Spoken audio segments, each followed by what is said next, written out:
자, 오늘의 시사평론가 리엘 파트너스 이승기 변호사 연결돼 있습니다. 자, 이승기 변호사님 안녕하세요.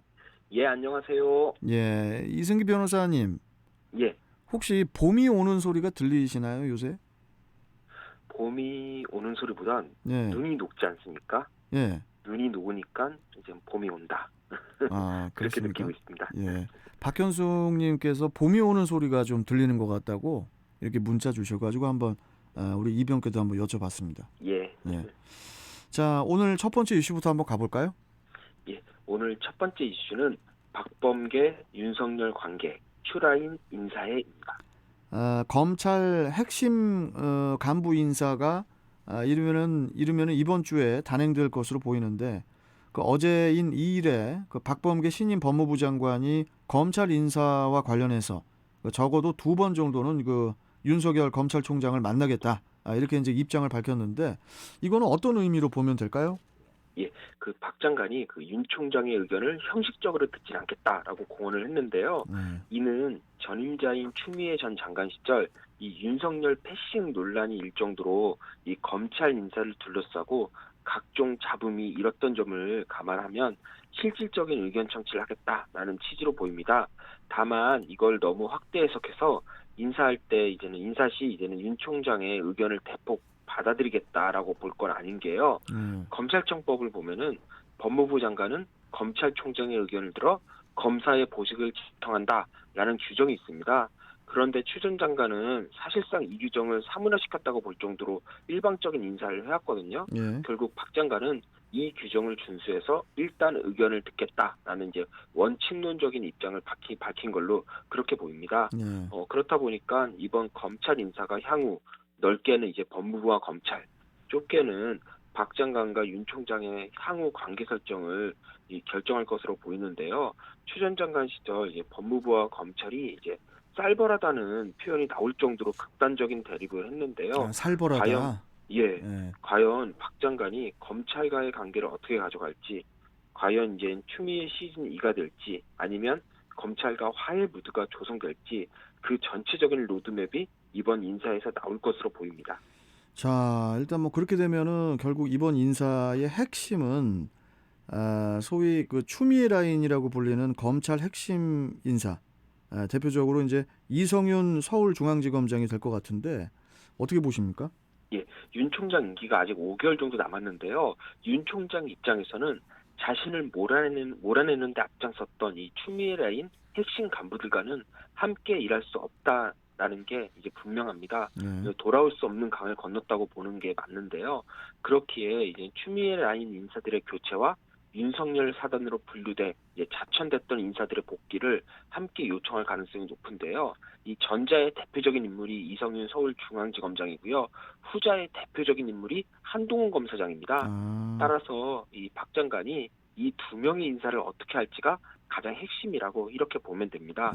그리고 이미 윤 총장이 이성윤 서울중앙지검장 이외에도 이 법무감찰의 법무 그리고 감찰 부분의 핵심 보직 중에서 추미애 라인 또는 친정부 인사로 분류되는 심재철 법무부 검찰국장, 그리고 신정식 대검 반부패 강력부장, 그리고 이정현 대검 공공수사부장까지 총 이렇게 4명에 대한 신상 필벌을 요청을 했다라는 겁니다.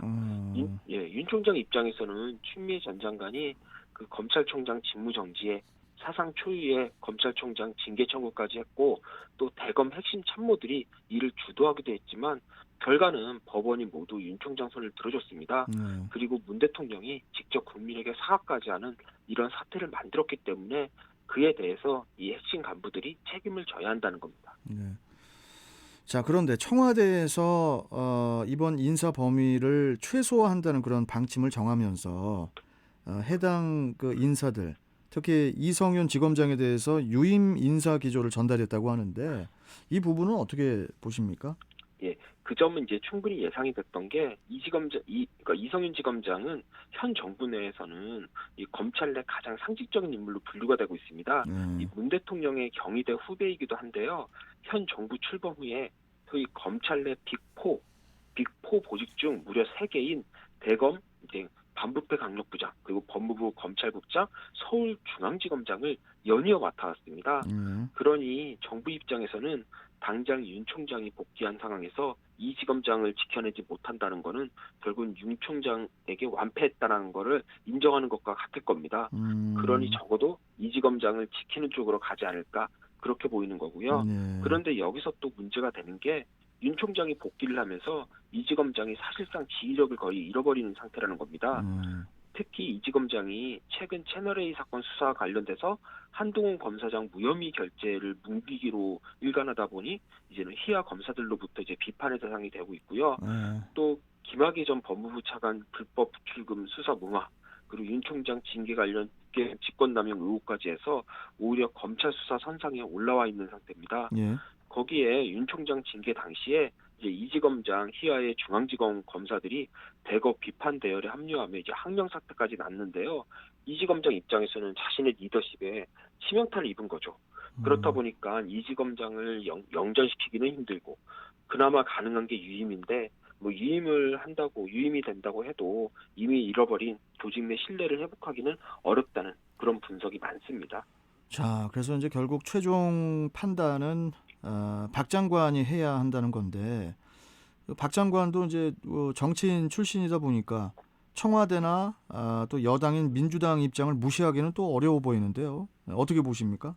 예, 박 장관이 이제는 청와대와 여권 주류의 의중에 충실하다면은 뭐 이성윤 서울중앙지검장 그리고 심재철 법무부 검찰국장 그리고 신정식 대검 반부패 강력부장 그리고 이정현 검 공공수사부장까지 소위 빅포 추미애 라인의 빅포라고 불리는 이 인사들을 그대로 유임하거나 아니면은 교체를 한다 할지라도 또 다른 친정부 인사로 채울 가능성이 높습니다.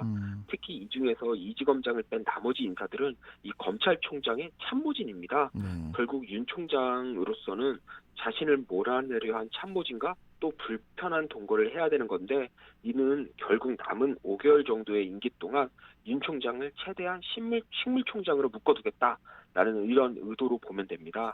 이 박 장관 입장에서는 사실 윤 총장이 그 검찰총장 복귀 후에 울산시장 선거 개입 사건부터 특히 월성 원전 수사까지 현 정부에 부담되는 수사에 전력을 다하다 보니까 이 검찰 내에서 윤 총장을 견제할 세력을 남겨둘 수밖에 없다라는 그런 분석이 유력한 겁니다. 물론 검찰의 반발을 다독이기 위해 일부 인사의 교체는 있겠지만 현재 상황에서는 이 윤 총장의 임기는 복장하되 최대한 견제하는 수준으로 이번 검찰 인사가 이루어질 가능성이 높아 보입니다. 예, 참 이변 말씀 듣다 보면 참 이게 참 엄청난 싸움이네요, 이게. 예, 네? 맞습니다. 아이고, 참 이거 뭐 말로 표현할 수가 없는 싸움입니다, 이게. 자, 다음 이슈 전해 주시죠. 예, 다음 이슈는 바티칸 킹덤 연결고리 어디까지입니다. 그 남양유업 창업주의 외손녀죠. 황하나 씨가 마약 투약 혐의로 구속 기소가 됐는데요. 그런데 황 씨가 투약한 마약의 출처가 국내 최대 마약 판매 조직인 조직이 총책인 그 바티칸 킹덤이라는 의혹이 또 나오고 있어요. 자, 먼저 이 사건 간단히 좀 설명 먼저 부탁드리겠습니다. 예, 이 사건을 보면 황 씨가 지난해 9월 마약 투약 혐의로 조사를 받게 되는데 함께 조사를 받던 오모 씨가 황하나가 잠을 자고 있을 때 몰래 필로폰 주사를 놨다라는 진술을 한 겁니다. 이제 황 씨가 억울하다는 입장을 이제 밝혀준 거죠. 그런데 그로부터 한 달 뒤인 10월에 이 황 씨와 이 오모 씨가 혼인신고를 해서 갑자기 부부가 됩니다. 이후 남편이 된 오모 씨가 양심의 가책을 느낀다며 경찰서에 찾아와 진술을 번복하겠다라는 의사를 밝혔는데요. 황 씨가 동종전가로 집행유예 기간 중이기 때문에 이번에 또 적발이 되면은 중형이 예상돼서 자신이 허위 진술을 해줬다는 겁니다. 그런데 그로부터 이틀 후 갑자기 오모 씨가 목숨을 끊게 됩니다. 그리고 또 다른 핵심 인물로 또 황 씨의 지인 남모 씨가 있는데요. 이 남 씨도 이 마약 투약과 관련된 혐의로 그 황 씨의 남편인 오 씨와 함께 경찰 조사를 받았습니다. 그런데 남 씨 역시 갑자기 자살 기도를 했다는 겁니다. 다행히 생명에 지장은 없었지만 이 중태에 빠졌다가 최근 의식이 돌아왔다고 하는데요. 이렇게 황 씨의 마약 투약 사실을 증언할 두 명의 핵심 증인이 극단적인 선택을 해 한 명은 사망하고 한 명은 중태에 빠진 이례적인 상황이 연출된 겁니다. 그런데 황 씨가 주변인과 나눈 대화 녹취록을 보면은 이 마약 투약을 의심할 만한 내용이 계속 나오는 겁니다. 그렇다 보니까 이제 황 씨에게 구속영장이 발부된 거고요. 그런데 이 구속영장이 발부된 그 시기에 국내 최대 마약 판매 조직이 검거가 되는데 그 총책이 바로 바티칸 킹덤이라는 인물이고 그 조직원 중 한 명가 바로 황 씨의 지인이었다는 이 남 씨라는 겁니다. 아, 거기에 황 씨가 지인과 나눈 이 녹취록을 보면은 이 바티칸이라는 단어를 언급하는 대화가 있는데요. 그렇다 보니까 이 황 씨가 바티칸 킹덤으로부터 마약을 공급받은 게 아니냐라는 의혹이 함께 나온 겁니다. 그 바티칸 킹덤이 이제 텔레그램 아이디명이지 예, 않습니까? 맞습니다. 예. 그러니까 이제 주로 텔레그램을 통해서 마약을 유통했다고 하는 건데 어떻게 그게 가능했나 싶어요. 예, 먼저 이 바티칸 킹덤은 국내 판매 총책이고요. 해외에서 국내로 마약을 공급해주는 또 마야강 신전세계라는 그 텔레그램 아이디를 쓴 또 인물이 있습니다. 이 검찰에 따르면 이 마야강 전세계, 그러니까 본명은 박왕열이라는 사람인데요. 2016년 필리핀에서 한국인 남녀 3명을 총기로 살해한 이른바 사탕수수파 살인 사건의 주범이라고 합니다. 그래서 그 사건으로 필리핀에서 재판을 받았는데 이 탈옥을 해서 이 탈옥 후에는 이 텔레그램을 통해 국내 총책인 바티칸 킹덤 포섭해서 국내로 마약을 유통시켰다는 겁니다. 특히 이들의 수법을 보면은 이 텔레그램 대화방을 만들었는데 거기에만 100명이 넘는 회원들이 있었다고 합니다. 이들은 마야강 정세계와 그 바티칸 킹덤에게 마약 거래 문의를 하고 심지어는 구매 후기까지 인증했다고 하는데요. 일단 주문을 하면 비용은 이 비트코인과 같은 암호화폐로 받았고요. 마약은 또 던지기라고 해서 이 특정 장소에 마약을 숨겨두면 알아서 찾아가는 그런 수법을 써서 이제 수사기관의 추적을 어렵도록 했다는 겁니다. 네. 그런데 수사기관이 텔레그램에서 마약 판매 광고를 확인하고 일부 판매책을 검거하면서 이 순차적으로 윗선까지 따라가게 됐고 결국 이번에 바티칸 킹덤감이 잡힌 겁니다. 그리고 마약왕 전세계도 이 필리핀 현지에서 체포돼 현재 재판 중이라고 하는데요. 이 법무부가 국내 송환을 검토 중에 있다고 합니다. 이 바티칸 킹덤의 이 판매 규모를 보면 상당한데요. 수사기관이 어디까지 잡아낼지 계속 지켜봐야 할 것으로 보이고 특히 이 황 씨와 어느 정도 관련이 돼 있는지도 향후 수사 결과를 지켜보면 될 것으로 보입니다. 이 마약 관련해서는 정말로 체포된 사람들은 엄벌에 처해야 된다고 봅니다. 예, 맞습니다. 네. 예. 그리고 그 암호화폐가 이렇게 불법 자금에 무슨 기축 통화처럼 이용이 되고 있다라는 그런 뉴스를 많이 접하게 되는데 예. 여러 가지로 좀 손볼 게 많아 보입니다. 이 암호화폐 예, 쪽도. 예. 예. 자, 오늘 말씀 여기까지 듣겠습니다. 고맙습니다. 예, 감사합니다. 네. 자, 시사평론가 리얼 파트너스의 이승기 변호사와 함께 했습니다.